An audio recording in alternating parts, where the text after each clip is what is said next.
الحمد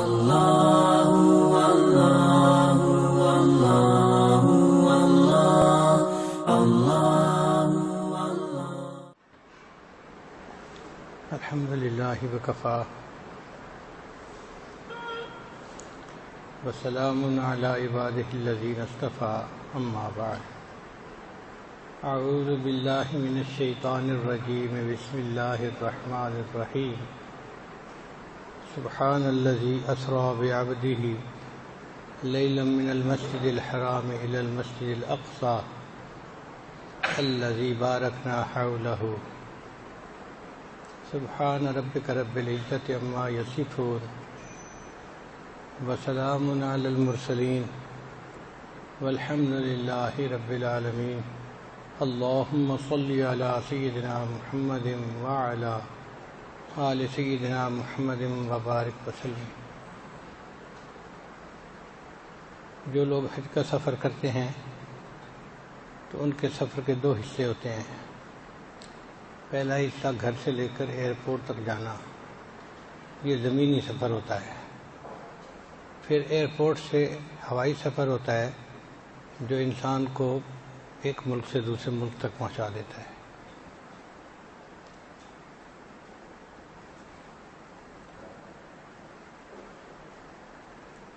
چنانچہ نبی علیہ السلام کو اللہ تعالیٰ نے معراج کا سفر عطا فرمایا، اس کے بھی دو حصے تھے۔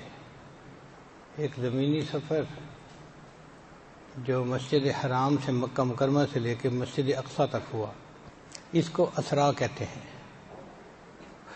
اور دوسرا حصہ سفر کا تھا مسجد اقصیٰ سے لے کر عرش سے اوپر سے جانے کا سفر۔ چنانچہ معراج کے سفر کے لیے حضرت جبریل علیہ السلام تشریف لائے اور اپنے ساتھ ایک سواری لائے جس کو براق کہا جاتا ہے۔ یہ گھوڑے کی شکل کی ایک سواری تھی، اس پر نبی علیہ السلام سوار ہوئے اور مکہ مکرمہ سے مسجد اقصیٰ تک کا سفر چند لمحوں میں کر لیا۔ راستے میں ایک جگہ نبی علیہ السلام رکے جو مدینہ طیبہ کے قریب ایک وادی تھی پہاڑ کی۔ وہاں نبی علیہ السلام کو بہت خوشبو آئی، تو نبی علیہ السلام نے جبریل علیہ السلام سے پوچھا کہ اے جبریل علیہ السلام، یہ خوشبو کیسی ہے؟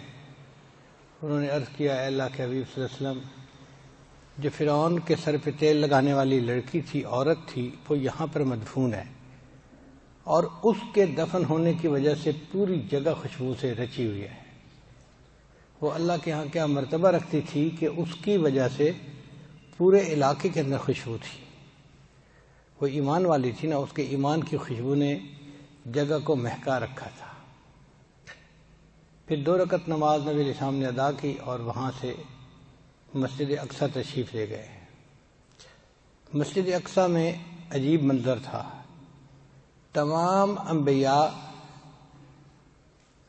تشریف لائے ہوئے تھے، یعنی ان کی روحیں اللہ تعالیٰ نے ان کو وہاں آنے کے لیے موقع دیا، تو وہ مثالی اجسام کے ساتھ وہاں تشریف لائے تھے۔ جب نبی علیہ السلام پہنچے تو سب انبیاء صفوں کی حالت میں کھڑے ہو گئے، اور جبریل علیہ السلام نے نبی علیہ السلام سے عرض کیا، اے اللہ کے حبیب صلی اللہ علیہ وسلم، آپ انبیاء کی امامت فرمائیے۔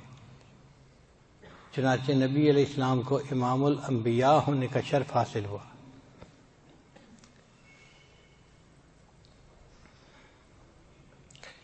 پھر اس کے بعد سفر کا دوسرا حصہ شروع ہوا۔ اس کے لیے ایک اور سواری لائی گئی جس کا نام رف رف تھا۔ یہ رف رف جو ہے یہ ایلیویٹر کی قسم کی سواری تھی۔ ایلیویٹر وہ سواری ہوتی ہے کہ جس پہ لوگ گراؤنڈ فلور سے اوپر کی منزل پہ جا سکتے ہیں، لفٹ بھی کہتے ہیں اس کو۔ ہم ایک مرتبہ دنیا کے سب سے اونچے ٹاور پہ گئے، اس کی 100 سے زیادہ منزلیں تھیں۔ اللہ کی شان دیکھیں کہ جب ہم اس کے اندر کھڑے ہوئے دروازہ بند ہو گیا اور اس سواری نے اوپر کی طرف جانا شروع کر دیا، اور چند لمحوں میں جب ہم اس سواری سے باہر نکلے تو ہم 100 سے زیادہ منزلوں کے اوپر پہنچے ہوئے تھے.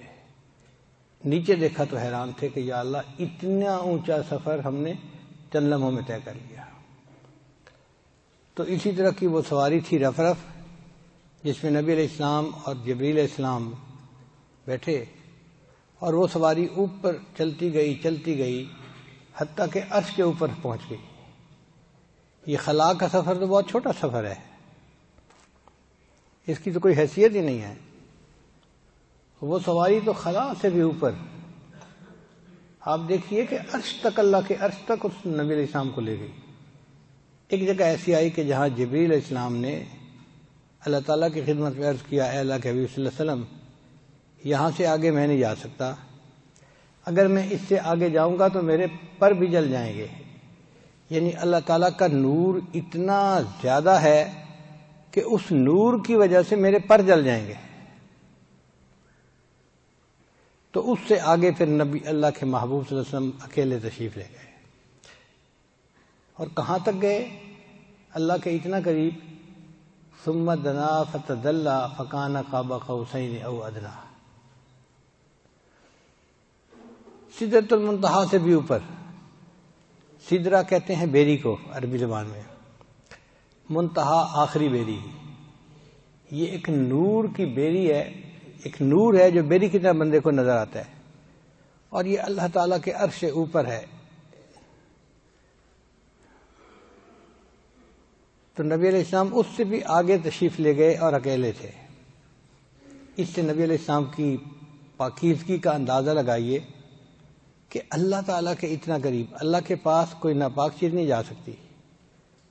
اللہ تعالیٰ ارشاد فرماتے ہیں الیہ یصعد الکلم الطیب والعمل الصالح یرفعہ. عمل صالح اللہ کی طرف لوٹتے ہیں اور کلمہ طیب اللہ کی طرف لوٹتا ہے. اس پروردگار پاک جو پاک ذات ہے، اس کے پاس تو فرشتے بھی نہیں جا سکتے، مگر اللہ کے محبوب کی پاکیزگی ان فرشتوں سے بھی زیادہ تھی. اللہ نے اپنے محبوب کو اپنے پاس بلا لیا اپنے دیدار کے لیے. ایک سوال ذہن میں پیدا ہوتا ہے، یہ معراج کیوں پیش آیا؟ تو ہر چیز کی کوئی نہ کوئی وجہ ہوتی ہے.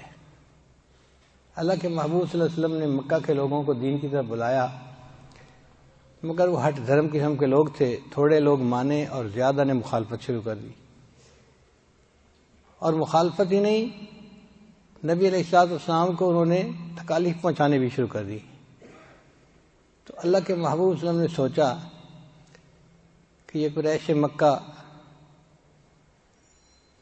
اپنی ضد کے اوپر جمے رہے اور انہوں نے میرا پیغام ماننے سے انکار کر دیا. میں اگر اپنے اور رشتہ داروں کے پاس جاؤں تو ہو سکتا ہے کہ وہ قدر کریں. اس زمانے میں رشتہ داری کی، قبیلے کی، تعلق کی بڑی قدر کی جاتی تھی. چنانچہ طائف ایک جگہ تھی، پہاڑی جگہ تھی، اور وہاں پر نبی علیہ السلام کے ماموں رشتہ دار رہتے تھے. یعنی نبی علیہ السلام کی جو والدہ تھی نا، حلیمہ سعدیہ، تو بنو سعد قبیلہ کے لوگ وہاں رہتے تھے، تو رشتے میں ماموں بنے. پھر وہ تو نبی علیہ السلام کو یہ امید تھی کہ ان سے تو میرا ماموں والا رشتہ ہے، اگر ان کے سامنے میں اللہ کی توحید کا پیغام پہنچاؤں تو ہو سکتا ہے یہ اس پیغام کو مان لیں. مگر دل میں ڈر بھی تھا کہ اگر نہ مانیں گے تو پھر کیا ہوگا. چنانچہ اللہ کے محبوب صلی اللہ علیہ وسلم نے اپنے طائف کے سفر کو خفیہ رکھا، اس کو عام نہیں کیا. اگر نبی علیہ السلام چاہتے تو ابو بکر عمر ساتھ ہوتے، اگر نبی علیہ السلام چاہتے تو سینکڑوں جان فدا کرنے والے عشاق ساتھ ہوتے. مگر اللہ کے نبی صلی اللہ علیہ وسلم سمجھتے تھے کہ اگر میں وہاں گیا اور انہوں نے بات نہ مانی تو پھر مکہ کے مشرک تو اور تیز جری ہو جائیں گے، جرأت بڑھ جائے گی کہ اپنوں نے بات نہیں مانی تو ہمارے پاس کیوں آئے ہیں یہ. اب اللہ کے محبوب صلی اللہ علیہ وسلم نے اپنے ساتھ کوئی خادم نہیں لیا، اکیلا سفر کیا. آپ غور کیجئے کہ مکہ مکرمہ کی گرمی 50 ڈگری سینٹی گریڈ کی گرمی ہوتی ہے. اس میں خشک پہاڑوں کا سفر کرتے کرتے اللہ کے محبوب صلی اللہ علیہ وسلم اکیلے طائف پہنچے.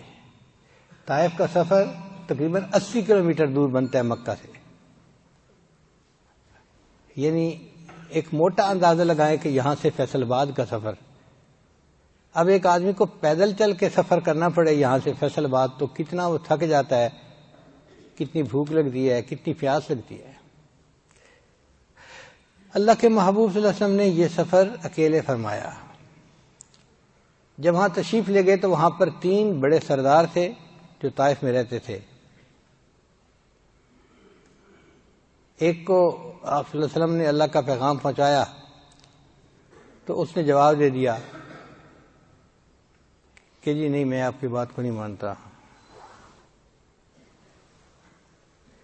پھر دوسرے کے پاس پیغام پہنچایا، اس نے کہا جی کہ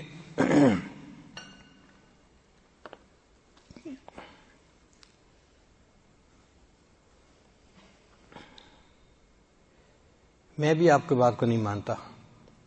اور تیسرے نے کہا کہ میں اس بات کو سننا ہی نہیں چاہتا، میں کیوں سنوں. یعنی تینوں نے ایک طرح سے انکار کر دیا، لیکن چونکہ رشتہ داری کا ایک تعلق تھا تو اس کا لحاظ کرتے ہوئے انہوں نے یہ کہا کہ جی آپ آئے تو ہیں یہاں، لیکن آپ اس شہر میں رہ نہیں سکتے، آپ یہاں سے فوراً واپس چلے جائیں. دوسرے الفاظ میں انہوں نے شہر سے نکلنے کے لیے کہہ دیا. اب ایک بندہ جو 80 کلومیٹر کا سفر کر کے آیا ہو اور اس کو بیٹھنے بھی نہ دیا جائے، آرام بھی نہ کرنے دیا جائے، اور کہہ دیا جائے جی کہ آپ واپس جائیں، تو سوچیں کتنی مشقت ہوتی ہے اس کے اوپر. پھر یہیں تک نہیں، ان سرداروں نے لڑکوں کو کہہ دیا کہ یہ دیوانہ قسم کا بندہ ہے جو ہمارے بتوں کو برا کہتا ہے، تو اس کو شہر سے باہر نکالو. یعنی لڑکے پیچھے لگا دیے. اب وہ لڑکے جو تھے ان کے ہاتھ میں پتھر تھے اور وہ پتھر مارتے تھے نبی علیہ السلام کو. اتنے انہوں نے پتھر مارے کہ محبوب صلی اللہ علیہ وسلم کو جو جوتا مبارک تھا نا، نالین مبارک، وہ خون سے بھر گیا تھا. اور عربوں میں تو مہمان نوازی مشہور تھی. ایک بندہ 80 کلومیٹر کا سفر پیدل طے کر کے آیا ہے، انہوں نے روٹی پانی بھی نہیں پوچھا، اور اسی بھوک کی حالت میں، تھکاوٹ کی حالت میں نبی علیہ السلام کو شہر سے باہر جانا پڑا. اور اوپر جو انہوں نے ہیوملٹی کی وہ اس کے علاوہ تھی. اپنی طرف سے تو انہوں نے بے عزت کر کے نکال دیا. جب نبی علیہ السلام شہر سے باہر آ کر بیٹھے تو اللہ کے حبیب صلی اللہ علیہ وسلم کا دل بہت مغموم تھا. نبی علیہ السلام نے اس وقت ایک دعا مانگی،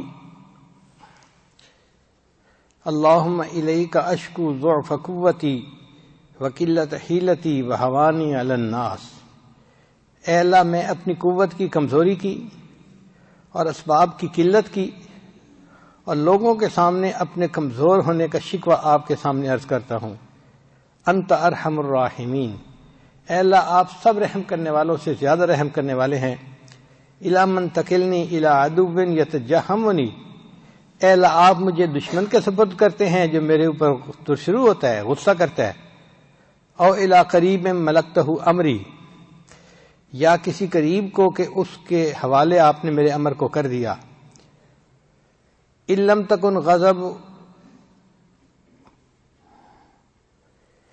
تکن غضبان علی فلا ابالی. اے اللہ، اگر آپ مجھ سے ناراض نہیں ہیں تو پھر مجھے کسی چیز کی پرواہ نہیں ہے. ان عافیتوں کا اوسع لی. آپ کی عافیت میرے لیے بہت وسیع ہے. اعوذ بنور وجہک الذی اشرقت لہ الظلمات. اے اللہ، میں آپ کے چہرے کے اس نور کے طفیل مانگتا ہوں جس سے کہ دنیا کی ظلمتیں ختم ہو گئیں. وصلح علیہ امر الدنیا والآخرہ. اور دنیا اور آخرت کے سب کام اس سے سنور گئے. کہ آپ کا غصہ میرے اوپر ہو یا آپ مجھ سے ناراض ہوں. لکل اتبا حتی تردا. اللہ، آپ کو اس وقت تک منانا ضروری ہے جب تک کہ آپ راضی نہیں ہو جاتے. آپ ذرا اندازہ لگائیے اس دعا کے الفاظ کا کہ محبوب صلی اللہ علیہ وسلم نے کتنی عاجزی کے ساتھ اللہ کے سامنے فریاد عرض کی، لا حول ولا قوت الا بک، اللہ آپ کے سوا کوئی قوت نہیں۔ تو آپ صلی اللہ علیہ وسلم ایک جگہ پر بیٹھے، تھکے ہوئے تھے اور بہت مغموم تھے۔ قریب انگوروں کا ایک باغ تھا، ایک آدمی تھا، اس کا نام تھا اداس۔ وہ وہاں مزدوری کرتا تھا مگر آیا ہوا کسی اور علاقے کا تھا۔ جیسے اس شہر میں بہت سارے لوگ مزدوری کرنے والے ہوتے ہیں، کوئی فیصل آباد سے آتا ہے، کوئی سندھ سے آتا ہے، کوئی بنو سے آتا ہے، کوئی اور شہروں سے آتا ہے، تو وہ دور سے آیا ہوا تھا۔ اس نے جب دیکھا کہ ایک آدمی ہیں جو آئے ہیں اور تھکے ہوئے ہیں اور بیٹھ گئے ہیں، تو اس کو خیال آیا کہ بھئی میں ان کو کچھ کھانا پینا تو دوں۔ تو اس نے اپنے باغ کے مالک سے پوچھا، تو مہمان نوازی تو ان کی فطرت میں تھی۔ وہ اگرچہ باغ کا مالک کافر تھا، شیبہ کا اور ان کا باغ تھا، اس نے اجازت دے دی۔ چنانچہ اداس کچھ انگور لے کے نبی اسلام کی خدمت میں آیا اور اس نے آ کر انگور پیش کیے، پانی دیا۔ نبی علیہ السلام نے انگور کھائے، پانی پیا تو طبیعت کچھ بحال ہوئی۔ تو نبی علیہ السلام نے اس سے تعارف پوچھا، بھئی تم کہاں سے ہو؟ اس نے کہا جی میں تو نینوا کا رہنے والا ہوں اور وہاں سے یہاں آیا ہوں اپنی مزدوری کے لیے۔ تو نبی علیہ السلام نے فرمایا، اچھا آپ یونس علیہ السلام کے علاقے کے رہنے والے ہیں؟ وہ نام سن کر حیران ہو گیا کہ جی آپ ان کو کیسے جانتے ہیں؟ چونکہ یونس علیہ السلام اس علاقے میں پیغمبر گزرے تھے اور ان کے نام کو کوئی باہر کی دنیا کا بندہ جانتا ہی نہیں تھا۔ تو نبی علیہ السلام کی زبان سے یہ لفظ سن کے وہ بڑا حیران ہوا۔ تو نبی صاحب نے فرمایا کہ وہ میرے بھائی تھے، وہ بھی اللہ کے نبی تھے اور میں بھی اللہ کا نبی ہوں، اور اللہ ہی نے مجھے اس کے بارے میں بتایا ہے۔ تو اس کے دل میں نا ایمان کا نور پیدا ہو گیا کہ یہ بندہ جو پیغمبر علیہ السلام کی بات کر رہا ہے، یہ بندہ عام بندہ نہیں ہے، یہ واقعی اللہ کا ہے۔ تو بہرحال پھر اس کے بعد 2 فرشتے آئے۔ ان فرشتوں نے نبی علیہ السلام کی خدمت میں عرض کیا کہ اللہ کے حبیب صلی اللہ علیہ وسلم، اللہ نے ہمیں بھیجا ہے، میں پہاڑوں کا فرشتہ ہوں اور مجھے یہ اللہ نے کہا ہے کہ آپ سے آ کر پوچھوں کہ اگر آپ اجازت دیں تو میں 2 پہاڑوں کو ٹکرا کر یہ پوری جو بستی ہے نا، ان کے لوگوں کو ختم کر دیا جائے، نیست و نابود کر دیا جائے۔ یعنی جن لوگوں نے آپ کی اتنی بے اکرامی کی ہے، اب آپ اجازت دے دیجئے، ہم ان کا نام و نشان مٹا دیتے ہیں۔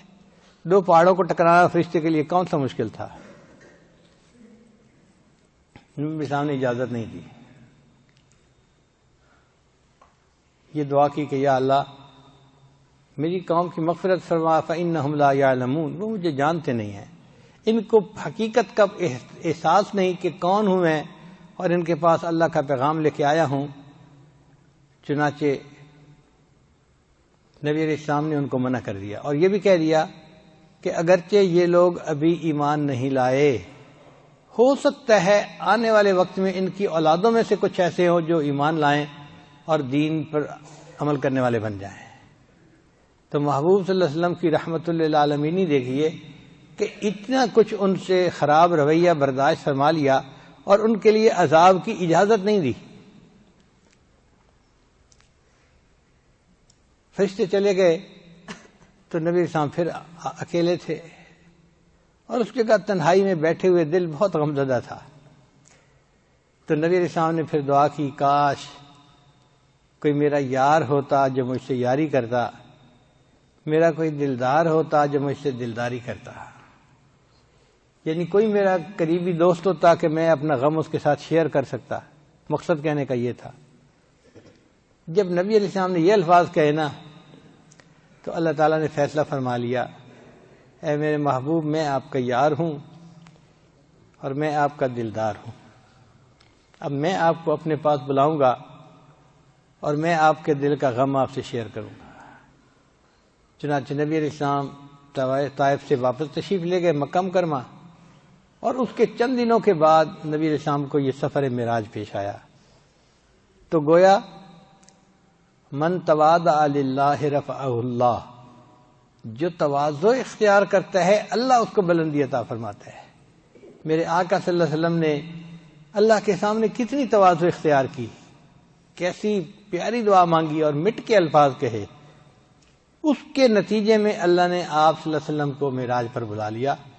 چنانچہ جبریل علیہ السلام آئے، براق لے کر آئے، تو نبی علیہ السلام اس وقت گھر میں آرام کر رہے تھے۔ تو جبریل علیہ السلام نے آ کر نبی علیہ السلام کے قدموں کو بوسہ دیا، پاؤں کے تلوے جو ہوتے ہیں نا ان کو بوسہ دیا۔ آ کے ایسے نہیں جگایا جیسے ایک لڑکا دوسرے لڑکے کو ہاتھ سے ہلا کے جگاتا ہے، ادب کے خلاف تھا۔ انہوں نے آ کے نبی علیہ السلام کے پاؤں کا جو نیچے کا حصہ ہے نا اس کو بوسے دیے۔ تو نبی علیہ السلام کی آنکھ کھل گئی، پوچھا کون؟ میں آپ کا خادم جبرائیل، اللہ نے آپ کو یاد فرمایا ہے۔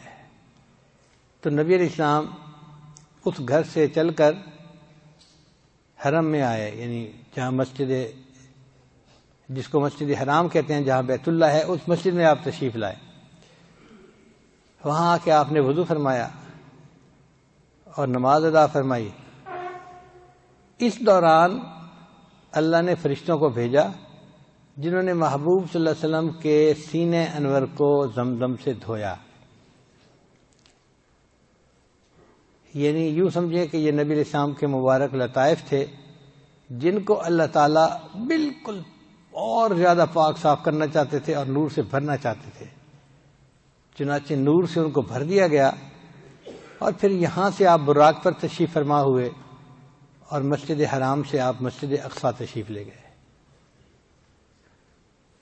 جب مسجد اقصی تشریف لے گئے تو وہاں نبی علیہ السلام نے نماز کی امامت فرمائی۔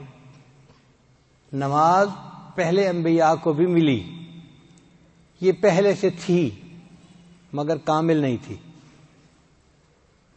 بعض انبیاء کو رکوع اور قیام ملا، اسی کو نماز کہتے تھے، اس لیے ان کے بارے میں فرماتے ہیں ورکعوا مع الراکعین، رکوع کرنے والوں کے ساتھ تم بھی رکوع کرو، کیونکہ رکوع کرنا ایک بڑی یعنی عبادت کا حصہ سمجھا جاتا تھا۔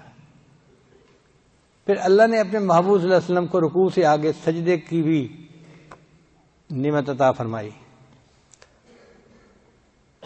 اس وقت تک اتحیات نہیں تھی نماز میں، یوں سمجھیں کہ سجدہ کر کے سلام پھیر دیتے تھے، یہ نماز تھی اس وقت کی۔ تو نبی علیہ السلام نے امامت فرمائی، سب انبیاء نے ان کے پیچھے نماز پڑھی، اور نبی علیہ السلام معراج پر تشریف لے کے وہاں سے پھر آپ نے رف رف پر سواری کی، اور رف رف سواری جو تھی وہ آپ کو لے کر آسمانوں کی طرف گئی، سیدھا اوپر کی طرف گئی، ایسے مقام پر گئی کہ ایک جگہ پر جا کر جبریل علیہ السلام بھی اس سواری سے اتر گئے کہ اللہ کے حبیب صلی اللہ علیہ وسلم میں سے آگے نہیں جا سکتا ورنہ میرے پر نور کی شدت کی وجہ سے جل جائیں گے۔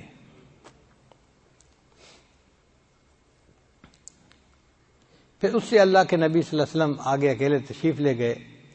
ثم دنا فتدلى فکان قاب قوسین او ادنی، اللہ فرماتے ہیں کہ وہ اتنا اللہ کے قریب ہو گئے کہ جیسے ایک کمان ہوتی ہے نا، یوں اس کے دو سرے قریب ہوتے ہیں، وہ جو کمان کے دو سرے ہیں اتنا قریب ہو گئے بلکہ اس سے بھی زیادہ قریب ہو گئے۔ اللہ اکبر کبیرہ، اللہ نے اپنے پیارے محبوب صلی اللہ علیہ وسلم کو کتنا قرب عطا کیا۔ پھر اس کے بعد اللہ نے اپنے محبوب سے باتیں کی، فَأَوْحَى إِلَىٰ عَبْدِهِ مَا أَوْحَى، اللہ نے وحی کی اپنے محبوب کی طرف جو چاہا وحی کی، اس راز کو کوئی نہیں جانتا، اللہ جانتے ہیں یا ان کے محبوب صلی اللہ علیہ وسلم جانتے ہیں۔ تاہم اتنا ضرور ہے عزیز طلباء کہ جب نبی علیہ السلام اللہ کے سامنے تشریف لے گئے، حاضر ہوئے، تو نبی علیہ السلام نے یہ الفاظ کہے، التحیات للہ والصلوات والطیبات۔ ان تینوں الفاظ سے اللہ کی حمد بیان ہوتی ہے، تعریف ہوتی ہے۔ التحیات، زبان سے جو تعریفیں کی جاتی ہیں ان کو التحیات کہتے ہیں، والصلوات، جو بدن سے عبادت کی جاتی ہے اس کو صلوات کہتے ہیں، والطیبات، اور جو مال خرچ کیا جاتا ہے اللہ کے راستے میں اس کو طیبات کہتے ہیں۔ تو نبی علیہ السلام نے جا کر تین باتیں کہیں کہ اے اللہ، جو قولی عبادتیں ہیں یا بدنی عبادتیں ہیں یا مالی عبادتیں ہیں وہ ساری کی ساری آپ ہی کے لیے ہیں، آپ کو سجدی ہیں اور یہ سب عبادتیں آپ کے لیے، التحیات للہ والصلوات والطیبات۔ اب یہاں پر طالب علم کے ذہن میں سوال پیدا ہوتا ہے کہ نبی علیہ السلام نے سلام کیوں نہیں کیا؟ حالانکہ شریعت تو یہ کہتی ہے کہ جب کوئی دو بندے ملیں افشوا السلام بینکم، تم سلام کو اور زیادہ پھیلاؤ اور ایک دوسرے کو سلام کرو۔ تو نبی علیہ السلام نے سلام کیوں نہیں کیا؟ علماء نے اس کی وجہ لکھی کہ دیکھیں دو بندے جب ملتے ہیں نا تو ایک دوسرے کو سلام کرتا ہے، سلام دعا ہے، السلام علیکم، آپ کے اوپر سلامتی ہو، یعنی اللہ آپ کو پریشانیوں سے مصیبتوں سے محفوظ کرے اور آپ ہر پریشانی سے سلامت رہیں، یہ السلام علیکم کا معنی ہوتا ہے، ہم دعا دے رہے ہوتے ہیں۔ تو نبی علیہ الصلوۃ والسلام نے السلام علیکم اس لیے نہیں کہا کہ اللہ تعالیٰ تو سلام ہے، خود سلام ہے، ان کا نام ہے السلام، اس کو کوئی پریشانی نہیں، کوئی مصیبت نہیں، لہذا یہ دعا اللہ کے حق میں دی نہیں جا سکتی تھی۔ تو بس ایک ہی بات تھی کہ نبی علیہ السلام نے جا کر اللہ کی تعریف کی، اے اللہ قولی عبادتیں، بدنی عبادتیں اور مالی عبادتیں، تینوں قسم کی جو عبادتیں ہیں ان کے حقدار آپ ہیں، آپ ہی کو وہ سجتی ہیں اور یہ سب آپ کے لیے ہیں۔ تو اللہ تعالیٰ نے اس کے جواب میں تین ہی الفاظ کہے، السلام علیک ایھا النبی ورحمۃ اللہ وبرکاتہ۔ اے نبی صلی اللہ علیہ وسلم آپ کے اوپر سلامتی ہو، چونکہ آپ صلی اللہ علیہ وسلم تو مخلوق تھے نا اور اللہ کے نبی تھے، انسان تھے، تو آپ کو تو سلامتی کی ضرورت تھی۔ تو اللہ نے فرمایا السلام علیک ایھا النبی ورحمۃ اللہ وبرکاتہ، اور اللہ کی رحمتیں ہوں اور اللہ کی برکتیں ہوں۔ اب اس کے آگے بعض محدثین فرماتے ہیں کہ نبی علیہ الصلوۃ والسلام نے اپنی امت کو بھی اس دعا میں شامل کیا اور جواب میں یوں کہا السلام علینا وعلی عباد اللہ الصالحین، ہم پر بھی سلامتی ہو اور جتنے نیک بندے آئیں گے ان پر بھی سلامتی ہو۔ اور بعض کہتے ہیں محدثین کہ نہیں، فرشتوں نے یہ الفاظ کہے۔ تو بہرحال جو بھی تھے جواب میں یہ الفاظ بھی کہے گئے۔ اب یہ گفتگو تھی جو محبوب کی اللہ رب العزت سے عرش کے اوپر ہوئی، اور اس کو اللہ نے ہماری اتحیات کا حصہ بنا دیا اور اتحیات کو ہماری نماز کا حصہ بنا دیا۔ اللہ اکبر کبیرہ۔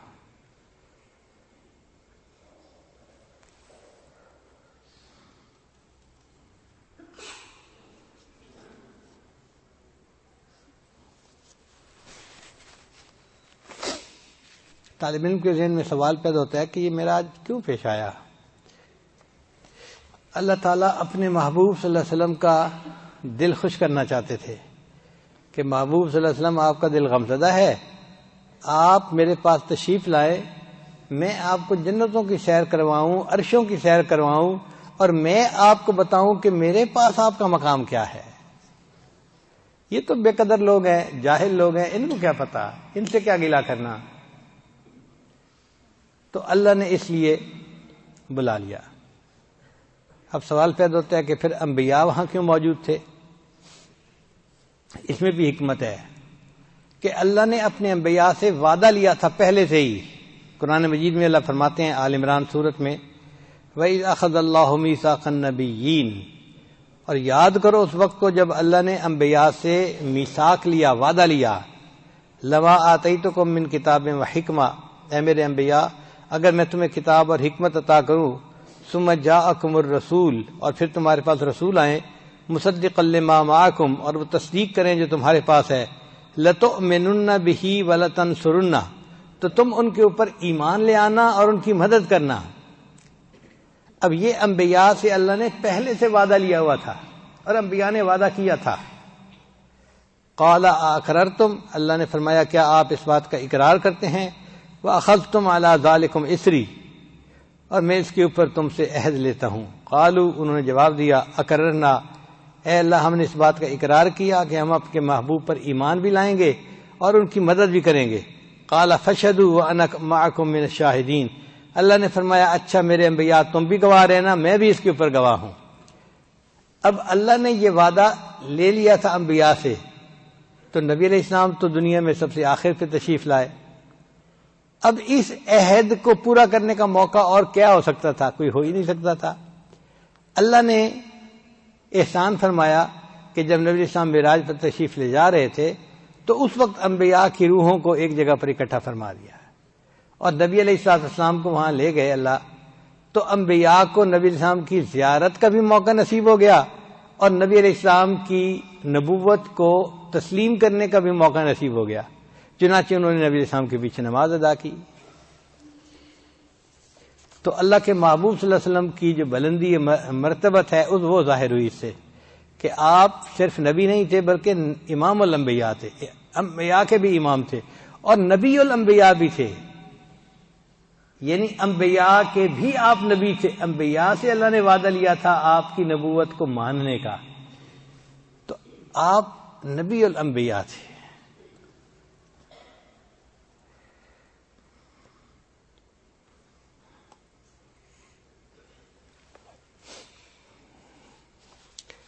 عزیز طلباء، ایک مثال پہ ذرا غور کرنا۔ کوئی بندہ مجھے ملتا ہے نا راستے میں، ناواقف ہوتا ہے یا انجان ہوتا ہے، کہتا ہے جی میں آپ سے ملنا چاہتا ہوں۔ میں کہتا ہوں بھائی فلاں جگہ پر گھر ہے، مسجد ہے، آپ آ جانا، میں آپ سے ملاقات کر لوں گا۔ تو میں اس کو بلا لیتا ہوں کہ آپ آ جانا، میں آپ سے ملاقات کروں گا۔ لیکن اگر میں جا رہا ہوں اور مجھے کوئی اپنا بہت قریبی دوست ملے،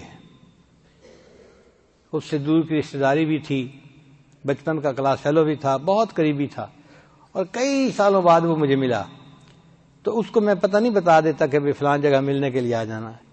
میں کہتا ہوں بھائی آؤ میری گاڑی میں بیٹھو، میں آپ کو اپنے گھر لے جاتا ہوں۔ تو ایک بندے کو آنے کے لیے پتہ بتا دیا اور دوسرے بندے کو خود اپنی گاڑی میں بٹھا کے گھر لے کے آئے، ہے نا فرق دونوں میں؟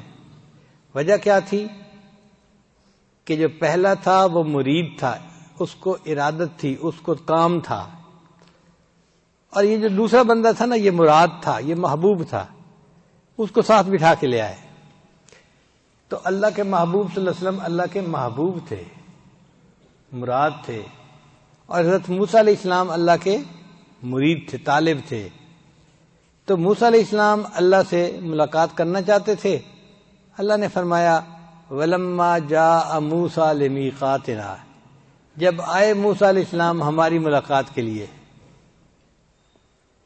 یعنی موسیٰ علیہ السلام آئے ملاقات کرنے کے لیے کوہ طور کے اوپر، اور جب نبی علیہ السلام کا معاملہ آیا تو اللہ نے یہ نہیں فرمایا کہ جب میرے محبوب آئے مجھ سے ملاقات کے لیے، اللہ نے فرمایا سبحان الذی اسری بعبدہ لیلا من المسجد الحرام الی المسجد الاقصی، پاک ہے وہ ذات جو لے گیا اپنے محبوب کو مسجد حرام سے مسجد اقصی تک، یعنی نبی علیہ السلام نہیں گئے، اللہ لے گیا۔ اب اللہ نے سبحان سے اس لفظ کو شروع فرمایا، اس بات کا تذکرہ کیا۔ سبحان کا مطلب جو ہر کمی سے پاک ہو، ہر عیب سے پاک ہو۔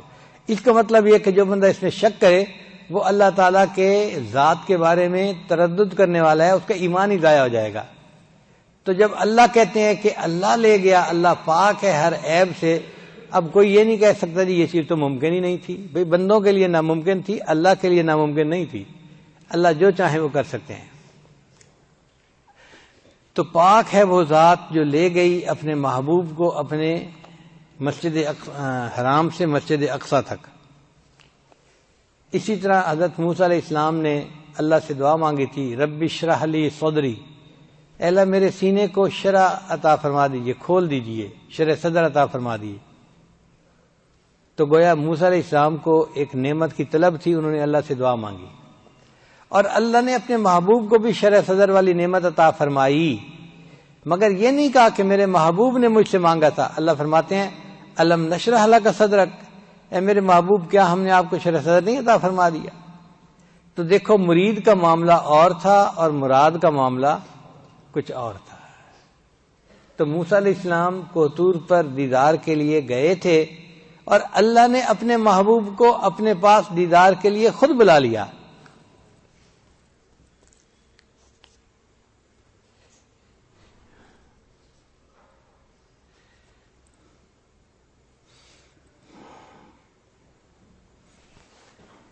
چنانچہ کچھ لوگ ایسے بھی ہیں کہ جو کہتے ہیں جی کہ نبی علیہ السلام کو جسمانی معراج نصیب نہیں ہوا، روحانی معراج تھا۔ علماء اہل سنت والجماعت اس بات کا یقین رکھتے ہیں کہ محبوب صلی اللہ علیہ وسلم کو اللہ نے جسمانی معراج عطا فرمایا. بھئی روحانی معراج عطا ہونا تھا اور ایک تجلی پڑھنی تھی تو پھر عرشوں پر بلانے کی کیا ضرورت تھی؟ جیسے اللہ نے موسیٰ علیہ السلام کے لیے کوہ طور پر تجلی ڈال دی تھی تو اللہ اپنے محبوب کے لیے جبل نور پہ بھی تجلی ڈال سکتے تھے. جبل نور کو کوہ طور بنا دینا کون سا مشکل تھا اللہ کے لیے؟ تو پھر عرشوں پہ لے جانے کا کیا مسئلہ، اس کی کیا ضرورت تھی؟ عرش پر جو اللہ لے گئے یہ چیز ثابت کر رہی ہے کہ یہ جسمانی معراج تھا. دنیا میں معراج کیوں نہیں اللہ نے دے دیا؟ اب اس کی وجہ سمجھیے کہ اللہ تعالیٰ کا دیدار دنیا میں ممکن ہی نہیں ہے. دنیا کے اندر اتنی صلاحیت ہی نہیں ہے کہ یہ اللہ تعالیٰ کی اس تجلی کو برداشت کر سکے. اللہ تعالیٰ نے موسیٰ علیہ السلام کو 70,000 پردوں میں سے تجلی ڈالی تھی. 70,000 پردوں سے تجلی ڈالی تھی. فلما تجلی ربہ جعلہ دکا وخر موسیٰ صعقا. اور وہ پہاڑ جو تھا نا جس پر تجلی پڑی تھی وہ جل کر کوئلہ بن گیا تھا اور موسیٰ علیہ السلام بے ہوش ہو گئے. اس کا مطلب یہ کہ دنیا اللہ کی تجلی کو برداشت کرنے کی صلاحیت ہی نہیں رکھتی. یہ بات سمجھ گئے؟ اب اللہ تعالیٰ تو پردوں کے بغیر اپنے محبوب کو اپنا جلوہ دکھانا چاہتے تھے تو وہ چیز تو دنیا میں ممکن ہی نہیں ہے. اسی کو تو حضرت مجذوب رحمۃ اللہ نے فرمایا نہیں کرتے وہ وعدہ دید کا حشر سے پہلے. نہیں کرتے وہ وعدہ دید کا حشر سے پہلے. دل بیتاب کی ضد ہے ابھی ہوتی یہی ہوتی. دل بیتاب تو یہ چاہتا ہے اللہ آپ کا دیدار ابھی ہوتا اور یہی ہو جاتا، مگر اللہ فرماتے ہیں نہیں میرے بندے، تم جب آخرت میں آؤ گے نا میرے پاس تو میں وہاں دیدار کرواؤں گا. نہیں کرتے وہ وعدہ دید کا حشر سے پہلے، دل بیتاب کی ضد ہے ابھی ہوتی یہی ہوتی. تو اللہ تعالیٰ اپنے محبوب صلی اللہ علیہ وسلم کو پردوں کے بغیر دیدار کروانا چاہتے تھے، وہ دنیا میں پاسبل نہیں تھا. اللہ نے فرمایا اچھا میرے محبوب میں آپ کو عرشوں کے اوپر بلاتا ہوں جہاں دنیا کے قاعدے قانون نہیں لگ سکتے، وہ جگہ ہی الگ ہے. چنانچہ رف رف سواری کو بھیجا گیا اور اللہ نے اپنے محبوب کو عرشوں کے اوپر بلا لیا اور وہاں اللہ کے محبوب صلی اللہ علیہ وسلم کو پردوں کے بغیر اللہ رب العزت کا دیدار نصیب ہوا. یہ نعمت وہ ہے جو مومن کو جنت میں نصیب ہوگی اور اللہ نے اپنے محبوب صلی اللہ علیہ وسلم کو یہ دنیا میں ہی اپنے پاس بلا کر عطا کر دی. اس کی مثال یوں سمجھیں کہ جیسے جنتی ہونے کا پتہ قیامت کے دن ہر مومن کو چلے گا، لیکن کچھ ایسے بھی صحابہ تھے کہ جن کو جنتی ہونے کی بشارت اللہ نے دنیا میں عطا فرما دی اپنے محبوب کی زبان سے، تو ان کو عشرہ مبشرہ کہتے ہیں. 10 صحابی ایسے تھے کہ جن کو دنیا میں اللہ کے محبوب نے جنتی ہونے کی بشارت عطا فرما دی تھی، تو ان کو اللہ نے دنیا میں جنت کی بشارت عطا فرما دی اور باقی لوگوں کو قیامت کے دن بشارت ملے گی. اسی طرح باقی لوگوں کو قیامت کے دن اللہ کا دیدار ہوگا، باقی انبیاء کو بھی قیامت کے دن اللہ کا دیدار ہوگا. اور اپنے محبوب کو اللہ نے دنیا کی زندگی میں اپنے پاس بلا کر اپنا دیدار عطا فرما دیا. حکمت کیا تھی اس میں؟ حکمت یہ تھی کہ جتنے انبیاء دنیا میں تشریف لائے وہ سارے اللہ کے وجود کی گواہی دیتے تھے مگر بن دیکھے دیتے تھے. یعنی سنی سنائی بات تھی. لا الہ الا اللہ، اس کو کیا کہتے ہیں؟ نفی اثبات. کیا کہتے ہیں؟ لا الہ نفی کو کہتے ہیں اور الا اللہ اس بات کو کہتے ہیں کہ کوئی معبود نہیں سوائے اللہ کے. تو جتنے انبیاء نے یہ گواہی دی سب نے بن دیکھے دی، اللہ کو کسی نے نہیں دیکھا. سنی سنائی بات ہے. وہ جانتے تھے کہ اللہ کو کوئی نہیں دیکھ سکتا مگر انہوں نے ایمان کی وجہ سے گواہی دی.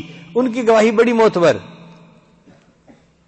ایک بندہ سنی سنائی بات پہ گواہی دیتا ہے تو وہ گواہی مضبوط ہوتی ہے، اور ایک بندہ اس چیز کو دیکھ کے آتا ہے پھر گواہی دیتا ہے تو یہ گواہی اثبت ہوتی ہے، اس سے بھی زیادہ مضبوط ہوتی ہے. اس کی مثال یوں سمجھیں کہ آپ میں سے کئی لوگ ہیں کہیں گے جی امریکہ ہے امریکہ ہے امریکہ ہے، مگر یہ سنی سنائی باتیں ہوں گی، لوگوں سے سنی ہے، ٹی وی پہ سنی ہے، اخباروں میں پڑھا ہے، سنی سنائی بات ہے. اب مجھے اللہ نے وہاں جانے کی توفیق عطا فرمائی تو میں اس کو دیکھ کے آیا ہوں. اب میں آپ کے سامنے اگر گواہی دوں کہ بھئی امریکہ ایک ملک ہے اور اس کا ایئرپورٹ نیو یارک ایسا ہے، واشنگٹن ایسا ہے، فلاں ایسا ہے، تو میری گواہی اور اس بندے کی گواہی میں زمین آسمان کا فرق ہوگا. اس بندے کی گواہی سنی سنائی اور میری گواہی دیکھی دکھائی. بات سمجھ آ گئی نا؟ اس کو کہتے ہیں لیس الخبر کالمعائنۃ، کہ جو خبر ہوتی ہے نا وہ مشاہدے کی طرح نہیں بن سکتی. سن کے بات کرنا اور چیز ہوتی ہے، دیکھ کے بات کرنا اور چیز ہوتی ہے. تو باقی سب انبیاء کا جو ایمان تھا وہ خبر کا تھا، اور میرے آقا صلی اللہ علیہ وسلم کا جو ایمان تھا وہ معائنے کا اور مشاہدے کا ایمان تھا. تو محبوب صلی اللہ علیہ وسلم کی بلندی درجات کا پتہ چلتا ہے کہ دنیا میں اللہ نے محبوب کو وہ نعمت عطا فرمائی جو باقی انبیاء کو بھی آخرت میں جا کر ملے گی. تو محبوب صلی اللہ علیہ وسلم کی فضیلت ثابت ہو گئی.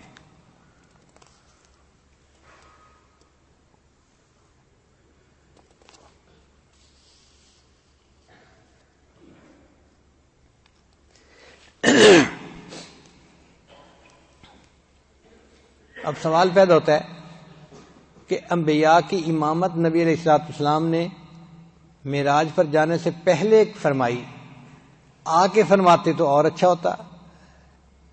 تو علماء نے جواب دیا کہ پہلے انبیاء کو نماز کا کچھ حصہ ملا تھا، ادھوری نماز ملی تھی، قیام ملا تھا، رکوع ملا تھا، اور سجدہ نبی علیہ السلام کو ملا. اور پھر اس میں جو تکمیل ہوئی نا وہ عرش پہ جا کے ہوئی کہ اتحیات کا مضمون جو بنا، میں نے ابھی آپ کے سامنے جو کھولا.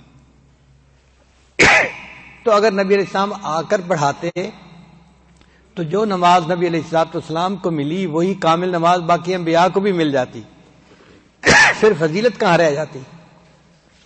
اللہ اپنے محبوب ہم کو فضیلت دینا چاہتے تھے. تو اللہ تعالیٰ نے فرمایا میرے محبوب صلی اللہ علیہ وسلم آپ انبیاء کی امامت پہلے کروا لیں تاکہ جتنی نماز ان کو ملی وہ اپنی نماز پڑھ لیں. جب آپ واپس آئیں گے تو آپ اور آپ کی امت کو میں کامل نماز پڑھنے کی توفیق عطا فرما دوں گا. فرشتے بھی نماز پڑھتے ہیں مگر ان کی نماز بھی ادھوری. نبی صاحب نے فرمایا کچھ فرشتے قیام کی حالت میں ہیں، ساری زندگی قیام میں رہیں گے، کچھ رکوع میں ہیں، ساری زندگی رکوع میں رہیں گے، کچھ سجدے میں، ساری زندگی سجدے میں رہیں گے، کچھ اتحیات میں ہیں، ساری زندگی اتحیات پہ رہیں گے. تو فرشتے بھی نماز کا ایک ایک رکن ادا کرتے ہیں. اللہ کی شان دیکھیے، اللہ نے اپنے محبوب کی امت پر کتنا احسان فرمایا. اللہ نے سب ارکان کا مجموعہ انسان کو عطا فرما دیا. ہم قیام سے لے کے اتحیات تک کے سارے ارکان ادا کرتے ہیں.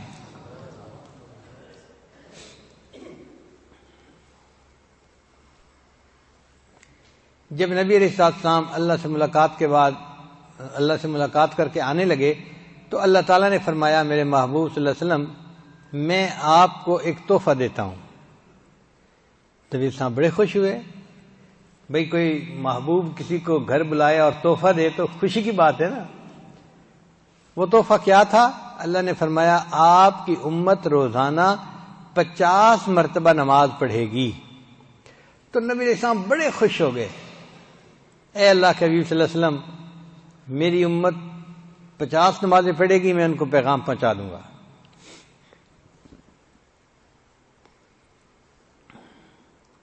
اور اللہ تعالیٰ نے امت کے ساتھ رحمت کا معاملہ کرنے کا بھی فیصلہ فرما دیا. شاعر کہتا ہے جو یاد مصطفیٰ سے دل کو بہلایا نہیں کرتے حقیقت میں وہ لطف زندگی پایا نہیں کرتے. جو یاد مصطفیٰ سے دل کو بہلایا نہیں کرتے حقیقت میں وہ لطف زندگی پایا نہیں کرتے. محمد عرش پر پہنچے تو خود خالق نے فرمایا یہ اپنا گھر ہے اپنے گھر میں شرمایا نہیں کرتے.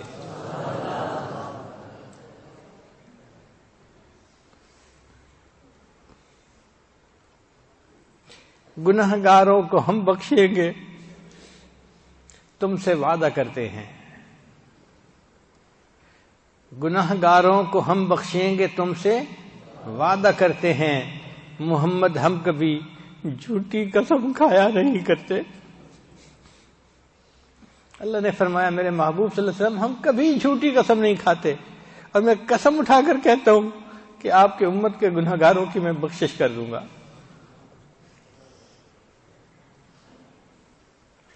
تو نبی علیہ السلام بہت خوش ہوئے اور پھر واپس تشریف لے آئے۔ جب واپس تشریف لے آئے تو ایک آسمان پر حضرت موسیٰ علیہ السلام انتظار میں بیٹھے ہوئے تھے۔ ملاقات ہوئی تو موسیٰ علیہ السلام نے پوچھا، اے اللہ کے حبیب صلی اللہ علیہ وسلم، اللہ نے آپ کو کوئی تحفہ دیا؟ تو نبی صلی اللہ علیہ وسلم نے بتایا کہ میری امت کو 50 نمازیں ملیں۔ انہوں نے عرض کیا، اے اللہ کے حبیب صلی اللہ علیہ وسلم، میری امت پر صرف 2 نمازیں فرض تھیں۔ موسیٰ علیہ السلام کے زمانے میں 2 نمازیں فرض تھیں، اور میرے امتیوں پر یہ 2 نمازیں پڑھنا بھی مشکل تھا۔ 50 نمازیں تو بہت زیادہ ہیں، آپ اللہ کی بارگاہ میں جا کر عرض کریں کہ اللہ تعالیٰ ان میں تخفیف کر دیں، ہلکا کر دیں، ڈسکاؤنٹ دے دیں۔ چنانچہ نبی علیہ السلام واپس اللہ تعالیٰ کی طرف رجوع کر کے گئے، عرض کیا تو اللہ تعالیٰ نے 5 نمازیں کم کر دی، 50 کو 45 کر دیا۔ پھر موسیٰ علیہ السلام نے کہا، اے اللہ کے وسلم یہ بھی زیادہ ہیں۔ تو نبی علیہ السلام پھر اللہ کے حضور پیش ہوئے اور کم کرنے کے لیے عرض کی، درخواست کی، اللہ نے 40 کر دی۔ ہر دفعہ 5 نمازیں کم ہوتے ہوتے ہوتے ہوتے بالآخر نبی علیہ السلام جب تشریف لے گئے نا 9ویں دفعہ، تو اللہ نے فرمایا میرے محبوب آپ کی امت 5 نمازیں پڑھے گی، مگر میں ان کو 50 نمازوں کا ثواب عطا فرماؤں گا۔ من جاء بالحسنۃ فلہ عشر امثالھا، جو ایک نیکی لائے گا میں 10 گنا عطا کروں گا۔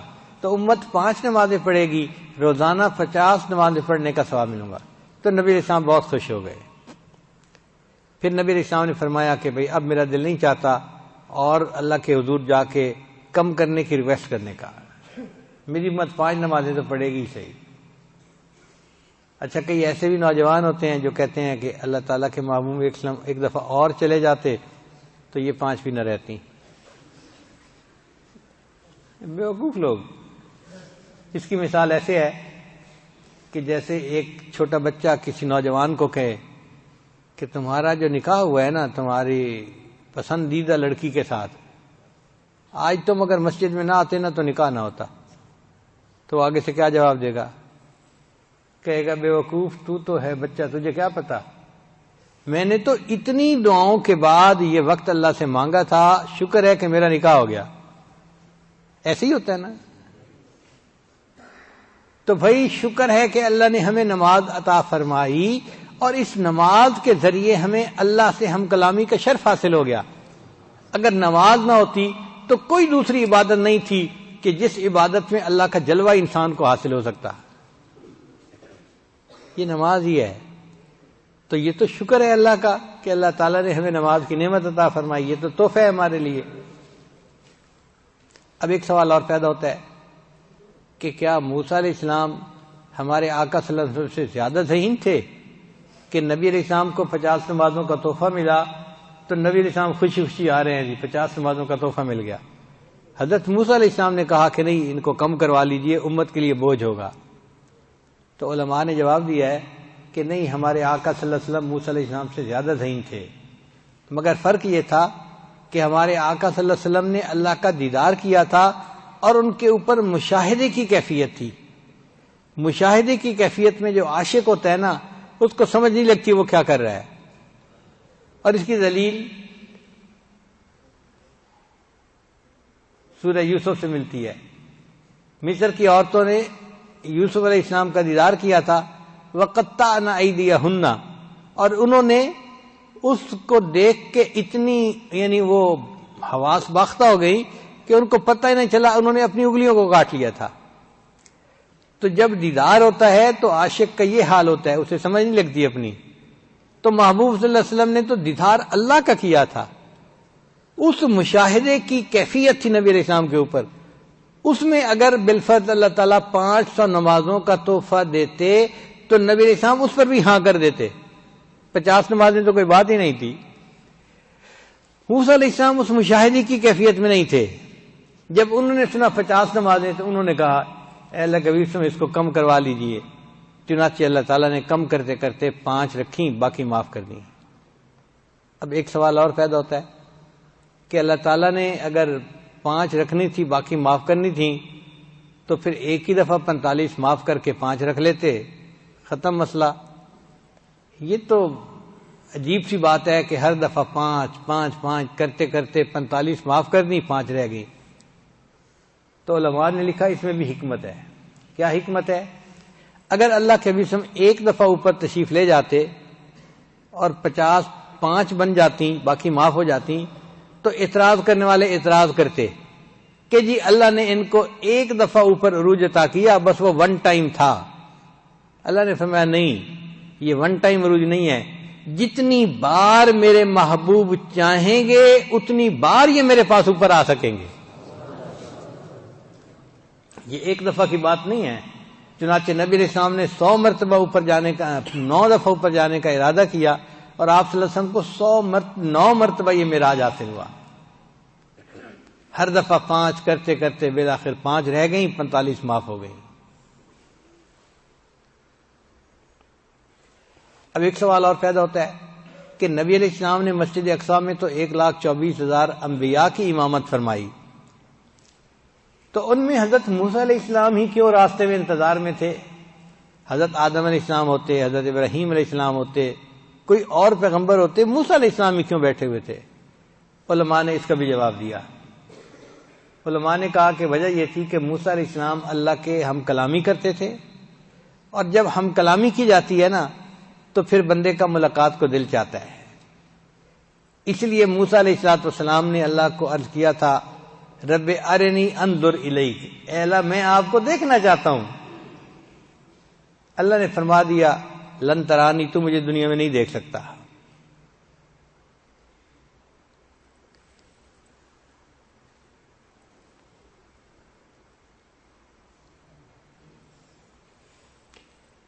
ایک شاعر نے شعر کہا، لازم نہیں کہ سب کو ملے ایک سا جواب، لازم نہیں کہ سب کو ملے ایک سا جواب، آؤ نہ ہم بھی سیر کریں کوہ طور کی۔ کہ موسیٰ علیہ السلام کو اللہ نے جواب دے دیا تھا نہیں دیکھ سکتے، تو لازم نہیں کہ سب کو ایک سا جواب ملے، آؤ ہم بھی سیر کرتے ہیں، ہو سکتا ہے کہ ہمیں ہاں میں جواب مل جائے۔ مگر وہ شاعر بیچارہ راز سے واقف نہیں تھا۔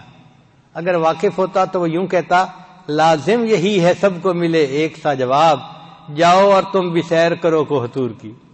جتنی مرتبہ کوہ طور چلے جاؤ، دنیا میں رہتے ہوئے اللہ کا دیدار کر ہی نہیں سکتے، سب کو ایک جیسا جواب ملے گا۔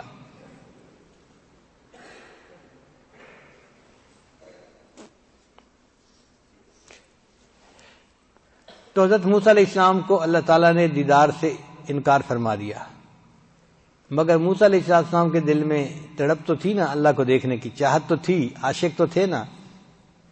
اب جب موسیٰ علیہ السلام کو پتہ چلا کہ اللہ نے اپنے محبوب صلی اللہ علیہ وسلم کو اپنے پاس عرش پہ بلایا ہے اور محبوب کو اللہ اپنا دیدار کروائیں گے، تو موسیٰ علیہ السلام نے سوچا میں تو اللہ کا دیدار نہ کر سکا، چلو میں عرش پہ جا کے راستے میں آسمان پہ بیٹھ جاتا ہوں، جب نبی علیہ السلام اللہ کا دیدار کر کے آئیں گے تو میں ان کا سب سے پہلے دیدار کروں گا۔ میں دیدار نہیں کر سکا تو جو کر کے آ رہے ہیں میں ان کا ہی دیدار سب سے پہلے کر لوں گا۔ یہ ایسے ہی ہے کہ ہمارے حضرت رحمۃ اللہ فرمایا کرتے تھے کہ شروع میں حج کا مجھے بڑا شوق ہوتا تھا، لیکن وسائل نہیں تھے تو میں حج پہ جا نہیں سکتا تھا۔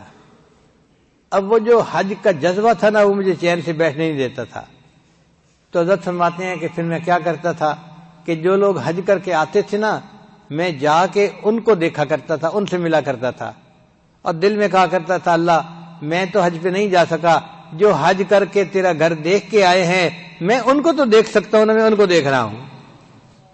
تو جس طرح ہمارے حضرت حج کر کے آنے والوں کو دیکھ کے دل کی حسرت مٹا لیتے تھے، حضرت موسیٰ علیہ السلام نے بھی یہی کیا، اللہ مجھے تو آپ نے انکار فرما دیا تھا نہیں دیکھ سکتے، اب اپنے محبوب کو دیدار کے لیے بلایا ہے، جو آپ کا دیدار کر کے آئیں گے میں کم از کم ان کا تو دیدار کر لوں گا۔ اس لیے حضرت موسیٰ علیہ السلام راستے میں بیٹھے اور انہوں نے نبی علیہ السلام کا انتظار کیا۔ اس پورے سفر میں جانے اور آنے میں نبی علیہ السلام کو چند لمحے لگے، ٹائم زیادہ نہیں لگا۔ حدیث پاک میں آتا ہے کہ نبی علیہ السلام نے جو وضو فرمایا تھا نا تو وضو کا پانی ابھی چل رہا تھا جب آپ واپس تشریف لے آئے. جس بستر پہ آپ صلی اللہ علیہ وسلم آرام فرما رہے تھے وہ بستر ابھی گرم تھا جب آپ واپس تشریف لے آئے. اس کا مطلب ہے چند لمحوں کا مسئلہ تھا. یعنی چند لمحوں میں اللہ کے نبی صلی اللہ علیہ وسلم تشریف لے بھی گئے عرشوں کے اوپر اور پھر واپس بھی تشریف لائے اور ٹائم ہی نہیں لگا. اب ٹائم نہیں لگا تو اس کا کیا مسئلہ ہے؟ اس کا مسئلہ بھی ذرا سمجھ لیجئے. دیہاتی علاقوں میں مرد جو ہوتے ہیں نا وہ کھیتوں کے اندر کام کرتے ہیں، ہل چلاتے ہیں، اور صبح سویرے وہ نکلتے ہیں اذانوں کے وقت، اور ہل چلاتے چلاتے جب صبح کے 10 بجتے ہیں نا تو دھوپ بھی ہو جاتی ہے. اس وقت ان کو بھوک لگتی ہے اور ان کو کھانے کی ضرورت پیش آتی ہے. تو ان کی بیویاں ان کے لیے صبح کا ناشتہ لے کے کھیت میں جاتی ہیں. وہ تو پہلے سے انتظار میں ہوتے ہیں کہ کب بیوی آئے گی اور میرے لیے روٹی بھی ہوگی اور لسی بھی ہوگی، اور ان کو شدت سے پیاس لگی ہوتی ہے، پسینہ آیا ہوتا ہے. تو جیسے ہی وہ ہل چلاتے چلاتے بیوی پہ نظر پڑتی ہے نا تو ہل وہیں روک کے ایک طرف بیٹھ جاتے ہیں، پہلے ناشتہ کرتے ہیں بعد میں کام کرتے ہیں. یہ بات سمجھ آ گئی؟ اس کو پنجابی میں ایک شاعر نے یوں کہا، پیا لونگ دا لشکارا تے حالیاں نے ہل روک لے. لونگ کہتے ہیں وہ عورتیں جو یہ ناک کے اندر کوکا سا ڈالتی ہیں سونے کا، کہ جب لونگ کا لشکارا پڑتا ہے نا تو حالی جو ہے وہ اپنا ہل روک لیتے ہیں، کام بند کر دیتے ہیں کہ محبوب آ گئی، اب مجھے کام روکنا ہے اور پہلے ناشتہ کرنا ہے، بعد میں کام کروں گا. تو پیا لونگ دا لشکارا تے حالیاں نے ہل روک لے. بالکل یہی معاملہ تھا کہ اللہ تعالیٰ کائنات کے نظام کو چلا رہے تھے، لیکن جب اللہ کے محبوب صلی اللہ کے پاس تشریف لے گئے تو اللہ نے بھی یہی فیصلہ فرمایا، میرے محبوب آپ میرے پاس آئے ہیں، میں تھوڑی دیر کے لیے نظام کائنات کو روک دیتا ہوں. لہذا ٹائم آگے گزرا ہی نہیں، جہاں ٹائم تھا وہیں رہا، اور اللہ کے محبوب صلی اللہ علیہ وسلم سیر کر کے عرشوں کی پھر واپس بھی تشریف لیا. اب یہ چیز سائنس سے بھی ثابت ہو گئی ہے، پہلے زمانے میں تو نہیں تھی، لیکن چونکہ آج سائنسی دور ہے تو سائنس نے بھی اس بات کو تسلیم کر لیا ہے. میں تھوڑی دیر کے لیے سائنس پڑھے لوگوں کے ساتھ گفتگو کروں گا تاکہ وہ ذرا اس بات کو عقلی طور پہ بھی سمجھ لیں. ایک سائنسدان گزرا ہے، اس کا نام تھا آئنسٹائن. اس نے تھیوری آف ریلیٹیوٹی پیش کی، اور اس تھیوری آف ریلیٹیوٹی میں اس نے ایک نظریہ پیش کیا ٹائم ڈائلیشن کا، کہ ٹائم جو ہے نا یہ لمبا بھی ہو جاتا ہے، ٹائم ڈائلیٹ بھی کر جاتا ہے. اس میں اس نے ایک ایکویشن لکھی، T = T0 بٹا 1 - v²/c²√. اب ہر طالب علم تو نہیں سمجھے گا، لیکن جو سمجھتے ہیں کم از کم وہ تو سمجھے نا. تو یہ اس نے ایکویشن پیش کی. اسی ایکویشن سے ثابت ہوتا ہے کہ c جو ہے یہ ہے ویلاسٹی آف لائٹ، جو روشنی کی ویلاسٹی ہے، 1,86,000 میل فی سیکنڈ. یعنی ایک سیکنڈ میں روشنی اتنا لمبا سفر کر لیتی ہے. اللہ اکبر کبیرہ. اگر فریم آف ریفرنس کی سپیڈ اس سے کم ہوگی تو v چھوٹا اور نیچے c بڑا. اس کا مطلب ہے کہ v/c جو ہے نا وہ 1 سے چھوٹا بن جائے گا. تو 1 سے چھوٹے کا مطلب یہ کہ 1 - چھوٹا 1 سے، تو جواب پازیٹو آ جائے گا. تو نتیجہ یہ نکلا کہ اگر فریم آف ریفرنس کی سپیڈ ویلاسٹی آف لائٹ سے کم ہے تو پھر مستقبل آتا رہتا ہے، یعنی ٹائم آگے بڑھتا رہتا ہے. پازیٹو جواب آ گیا نا. اور اگر v اور c برابر ہو جائیں تو v/c برابر 1 ہو گیا، تو 1 - 1 کتنا بنا؟ 0. اور اگر کسی چیز کے نیچے 0 ہو تو اس کا جواب انفینٹی ہوتا ہے. تقسیم کیا جائے گا کسی چیز کو 0 سے تو جواب کیا ہوتا ہے؟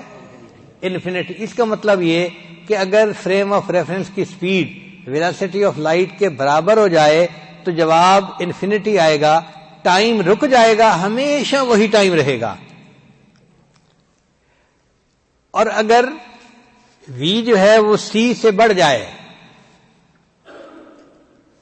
تو V بڑا ہے C چھوٹا ہے. اس کا مطلب یہ کہ اس کا جو جواب آئے گا V/C کا وہ 1 سے زیادہ ہوگا. اب 1 - 1 سے زیادہ کوئی چیز ہو تو جواب نیگیٹو آ جائے گا. نیگیٹو کا مطلب یہ کہ اگر فریم آف ریفرنس کی سپیڈ ویلاسٹی آف لائٹ سے زیادہ ہو جائے گی تو پھر ماضی آنا شروع ہو جائے گا. یہ ماضی کیسے آئے گا؟ آپ دیکھتے ہیں کرکٹ کے جو ہے نا جب گیم ہو رہی ہوتی ہے تو ایک لڑکا شاٹ کھیلتا ہے اور بڑی اچھی شاٹ ہوتی ہے تو اس شاٹ کو پھر ٹی وی والے ری پلے کر کے دکھا دیتے ہیں. آپ دوبارہ پھر اسی شاٹ کو کھیلتے ہوئے دیکھتے ہیں، وہ تو کھیل چکا مگر انہوں نے اس کو ری پلے کر کے دکھا دیا. تو اگر ویلاسٹی آف لائٹ سے فریم آف ریفرنس کی سپیڈ زیادہ ہو جائے تو انسان کی زندگی میں مستقبل کی بجائے ماضی آنا شروع ہو جائے گا. یعنی جو وہ اعمال کر چکا ہے وہ سارے ری پلے ہونا شروع ہو جائیں گے. یہی قیامت کے دن ہوگا کہ اللہ تعالیٰ بعض لوگوں کو اپنے سامنے کھڑا کریں گے اور ان کی زندگی کے کچھ لمحات کو، کچھ واقعات کو، کچھ گناہوں کو ری پلے کر کے دکھائیں گے. میرے بندے دیکھ تو نے یہ کیا.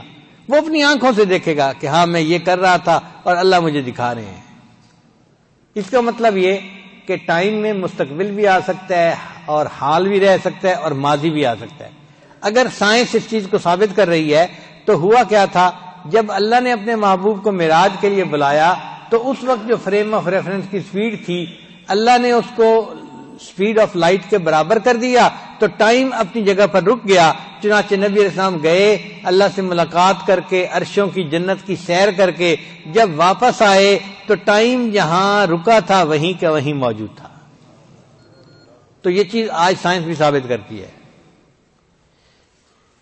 چنانچہ عقل پرست لوگ بھی آج معراج کا انکار نہیں کر سکتے. اب ایک سوال اور پیدا ہوتا ہے کہ اللہ نے جو 5 نمازیں امت کے اوپر رکھی اس میں کیا حکمت تھی؟ تو علماء نے جواب دیا کہ 5 بنیادی نعمتیں ہیں جو اللہ نے ہر انسان کو عطا کی ہوئی ہیں: روٹی، کپڑا، مکان، بیوی اور سواری. یہ کتنی نعمتیں بنی؟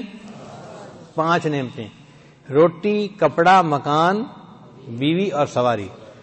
اور قرآن مجید میں اللہ تعالیٰ بنی اسرائیل والوں کو فرماتے ہیں وَجَعَلَكُم مُلُوكًا، اے بنی اسرائیل والو ہم نے تو تمہیں بادشاہ بنایا. تو مفسرین نے لکھا ہے جس بندے کو 5 نعمتیں مل جائیں وہ بادشاہوں جیسی زندگی گزارتا ہے. روٹی، کپڑا، مکان، بیوی اور سواری. جس بندے کو یہ 5 نعمتیں مل جائیں اس کی زندگی شاہانہ زندگی ہوتی ہے. اور یہ نعمتیں آج کے دور میں تو اکثر لوگوں کو حاصل ہیں. ہر بندے کو اللہ نے روٹی دی، کپڑا دیا، مکان دیا، بیوی دی اور سواری بھی دی. یہ الگ بات کہ کسی کو گاڑی ملی، کسی کو موٹر سائیکل ملا، سواری تو ملی ہے نا. پہلے زمانے میں کسی کو اونٹ ملتا تھا، کسی کو گھوڑا، کسی کو گدھا، سواری کہلاتی تھی. آج کے دور میں بھی سواری ملی ہے. کون سی؟ گاڑی کی ہو یا سائیکل موٹر کی ہو، سواری تو اللہ نے دی ہوئی ہے نا.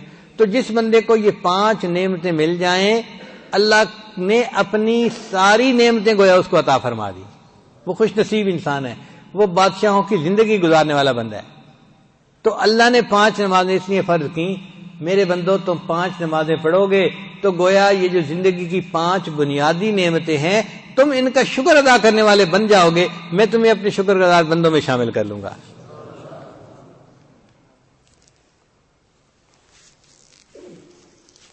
بعض علماء نے کہا کہ نہیں، انسان کی زندگی میں 5 حواس ہیں جن کو حواس خمسہ کہتے ہیں. ان کی مدد سے ہم زندگی گزارتے ہیں. یہ 5 حواس کون سے ہیں؟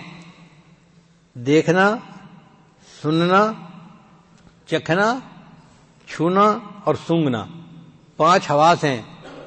ہم ان حواس سے کسی بھی چیز کے بارے میں معلوم کر سکتے ہیں کہ یہ کیسی ہے. تو یہ 5 حواس اللہ نے ہر انسان کو عطا فرمائے جن کی وجہ سے زندگی اچھی گزرتی ہے. آپ بتائیں اگر کسی کو آنکھیں نہ ملیں تو زندگی کا کوئی مزہ رہ جاتا ہے؟ یا کسی بندے کو سننے کی نعمت نہ ملے تو زندگی کا کیا مزہ؟ یا کسی بندے کو سونگھنے کی نعمت نہ ملے تو زندگی کا کیا مزہ؟ یا کسی بندے کو ذائقہ ہی نہیں ہے، جو کھا رہا ہے سب ایک جیسی چیز ہے، تو زندگی کا کیا مزہ؟ تو زندگی کا مزہ ان 5 حواس کے ساتھ آتا ہے۔ بات سمجھ آ گئی؟ اللہ نے فرمایا میرے بندو جو 5 نمازیں ادا کرے گا وہ گویا ان تمام حواس کی نعمتوں کا شکر ادا کرنے والا ہے، میں اس کو اپنے شکر گزار بندوں میں شامل کر لوں گا۔ بعض علماء نے ایک جواب اور دیا، وہ کہتے ہیں کہ 5 مصیبتیں ایسی ہیں جن میں سے ہر بندے کو گزرنا پڑے گا: موت، قبر، حشر، میزان اور پل صراط۔ ان مراحل میں سے ہر بندے کو گزرنا پڑے گا۔ کوئی ایسا نہیں کہ جو کہے کہ نہیں مجھے فلاں مرحلے میں سے نہیں گزرنا پڑے گا۔ بات سمجھ گئے نا؟ موت، قبر، حشر، میزان اور پل صراط۔ اللہ نے 5 نمازیں فرض فرمائی، میرے بندو اگر تم 5 نمازیں پابندی سے پڑھو گے میں تمہیں ان 5 مراحل میں آسانی کے ساتھ پار کر دوں گا۔ اس لیے اللہ نے 5 نمازیں فرض فرمائی۔ اب ایک سوال اور پیدا ہوتا ہے کہ نماز میں رکعتیں ہیں 2، 3 اور 4، تو 2، 3 اور 4 رکعتیں کیوں ہیں؟ علماء نے جواب دیا اللہ نے فرشتوں کو پیدا کیا، اولی اجنحۃ مثنی و ثلاث و رباع، اللہ نے ان فرشتوں کے پر بنائے 2، 3 اور 4، بعض فرشتوں کے 2 پر، بعض کے 3 پر اور بعض کے 4 پر بنائے۔ اللہ نے امت کو نماز کی 2، 3 اور 4 رکعتیں عطا فرمائیں۔ میرے بندو فرشتے پرواز کرتے ہیں تو وہ عرشوں تک پہنچ جاتے ہیں، تمہیں میں نماز کی رکعتیں دے رہا ہوں، تم نماز پڑھو گے میں تمہیں روحانی پرواز عطا فرما دوں گا۔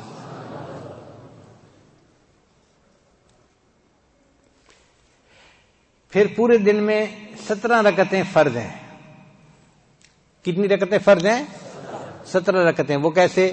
2 رکعت فرض ہے فجر کی، اور 4 رکعت فرض ہے ظہر کی، 4 اور 2 6، اور 4 رکعت فرض ہے عصر کی، تو کتنے ہو گئے؟ 10 ہو گئے، اور 3 رکعت فرض ہے مغرب کی، تو 10 اور 3، اور عشاء کی پھر 4 رکعت، تو کتنی ہو گئیں؟ 17 رکعتیں فرض ہیں پورے دن میں۔ تو 17 رکعتیں اللہ نے کیوں فرض فرمائیں؟ علماء نے جواب دیا کہ اللہ تعالیٰ نے معراج کی رات اپنے محبوب کو 17 چیزوں کی سیر کروائی تھی۔ ایک 7 جہنم کے حصے تھے، لہا 7 ابواب، قرآن مجید میں ہے کہ جہنم کے 7 دروازے ہوں گے، ہر حصے کا الگ دروازہ ہوگا، ہر سٹوری کا الگ دروازہ ہوگا۔ تو جہنم کے کتنے حصے ہوئے؟ 7۔ اور اللہ نے جنتیں 8 بنائی ہیں۔ جنت کے دروازے کتنے ہیں؟ 8 ہیں، جہنم سے زیادہ، اس لیے کہ جس طرف زیادہ جانا ہو لوگوں نے وہاں کا دروازہ بڑا اور زیادہ رکھوایا جاتے ہیں۔ اللہ کا ارادہ یہی تھا، میں نے اپنے زیادہ بندوں کو جہنم میں نہیں ڈالنا، زیادہ بندوں کو کہاں بھیجنا ہے؟ تو اللہ نے جنتیں کتنی بنائیں؟ 8 بنائیں، اور جہنم کے درجے کتنے بنائے؟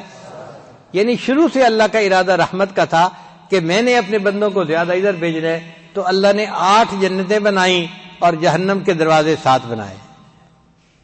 تو 8 اور 7 کتنے ہو گئے؟ 15، اور ایک عرش اور ایک کرسی، تو کتنے بن گئے؟ اللہ نے اپنے محبوب کو معراج کی رات 17 چیزوں کی سیر عطا فرمائی، اور مومنوں کو اللہ نے 17 رکعتیں عطا فرمائی۔ میرے بندو اگر تم 17 رکعتیں ادا کرو گے تو میں اس کے بدلے تمہیں روحانی معراج عطا فرما دوں گا۔ اپنے محبوب کو تو جسمانی معراج عطا کیا تھا، تمہیں کیا عطا کروں گا؟ روحانی معراج عطا کروں گا۔ اس لیے یہ نماز جو ہے نا، الصلاۃ معراج المومن، نماز مومن کی معراج ہے۔ اور التحیات جو ہم پڑھتے ہیں نا، یہ امت محمدیہ کے لیے اللہ تعالیٰ کی طرف سے خصوصی انعام ہے۔ اس لیے اللہ کے نبی صلی اللہ علیہ وسلم فرمایا کرتے تھے قرۃ عینی فی الصلاۃ، میری آنکھوں کی ٹھنڈک نماز میں ہے، یعنی نماز پڑھنے سے میری آنکھیں ٹھنڈی ہو جاتی ہیں، میرا دل خوش ہو جاتا ہے۔ اور جب اذان کا وقت ہوتا تھا تو نبی صلی اللہ علیہ وسلم فرماتے تھے ارحنی یا بلال، بلال اذان دے اور میری آنکھوں کو ٹھنڈک پہنچا دے۔ تو جو بندہ نماز کو پابندی کے ساتھ خشوع اور خضوع سے پڑھتا ہے، اس کو گویا ایک دن میں 5 مرتبہ روحانی طور پر اللہ کا دیدار نصیب ہوتا ہے۔ دل کی آنکھ سے، ظاہر کی آنکھ سے نہیں۔ کس آنکھ سے؟ دل کی۔ ظاہر کی آنکھ سے تو ہمیں جنت میں اللہ کا دیدار ہوگا، دنیا میں ہمیں دل کی آنکھ سے دیدار ہوتا ہے۔ اب ہمارے دلی بھی نابینا ہوتے ہیں تو ہم اللہ کا دیدار کیا کریں؟ اللہ نے تو فرما دیا کہ تم اپنے رب کی عبادت ایسے کرو، ان تعبد اللہ کأنک تراہ فإن لم تکن تراہ